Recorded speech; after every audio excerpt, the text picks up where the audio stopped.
ناپ اور تول میں کمی کرنے والوں کے لیے خرابی ہے۔ جو لوگوں سے ناپ کر لیں تو پورا لیں، اور جب ان کو ناپ کر یا تول کر دیں تو کم دیں۔ کیا یہ لوگ یہ نہیں خیال کرتے کہ اٹھائے بھی جائیں گے؟ یعنی ایک بڑے سخت دن میں، جس دن تمام لوگ رب العالمین کے سامنے کھڑے ہوں گے۔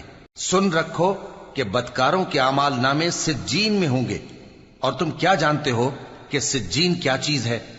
ایک دفتر ہے لکھا ہوا، اس دن جھٹلانے والوں کے لیے خرابی ہے، یعنی جو انصاف کے دن کو جھٹلاتی ہیں، اور اس کو جھٹلاتا وہی ہے جو حد سے نکل جانے والا گناہگار ہے۔ جب اس کو ہماری آیتیں سنائی جاتی ہیں تو کہتا ہے یہ تو پہلے لوگوں کے افسانے ہیں۔ ہرگز نہیں، بات یہ ہے کہ یہ جو اعمال بد کرتے ہیں ان کا ان کے دلوں پر زنگ بیٹھ گیا ہے۔ بے شک یہ لوگ اس روز اپنے پروردگار کے دیدار سے اوٹ میں ہوں گے، پھر یہ لوگ یقیناً دوزخ میں جا داخل ہوں گے۔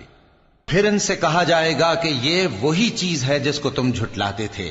یہ بھی سن رکھو کہ نیکوکاروں کے اعمال نامے علیین میں ہوں گے۔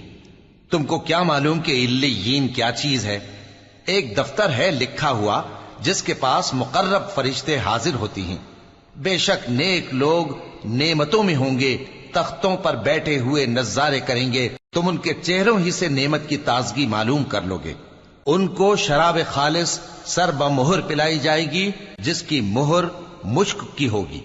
تو نعمتوں کے لیے ریس کرنے والوں کو چاہیے کہ اسی کی ریس کریں، اور اس میں آب تسنیم کی آمیزش ہوگی۔ وہ ایک چشمہ ہے جس میں سے اللہ کے مقرب پیئیں گے۔ جو گناہگار یعنی کفار ہیں وہ دنیا میں مومنوں سے ہنسی کیا کرتے تھے، اور جب ان کے پاس سے گزرتے تو حقارت سے اشارے کرتے، اور جب اپنے گھر کو لوٹتے تو اتراتے ہوئے لوٹتے، اور جب ان کو یعنی مومنوں کو دیکھتے تو کہتے کہ یہ تو گمراہ ہیں، حالانکہ وہ یعنی کافر ان پر نگراں بنا کر نہیں بھیجے گئے تھے۔ تو آج مومن کافروں سے ہنسی کریں گے کہ مسندوں پر بیٹھے ہوئے ان کا حال دیکھ رہے ہوں گے۔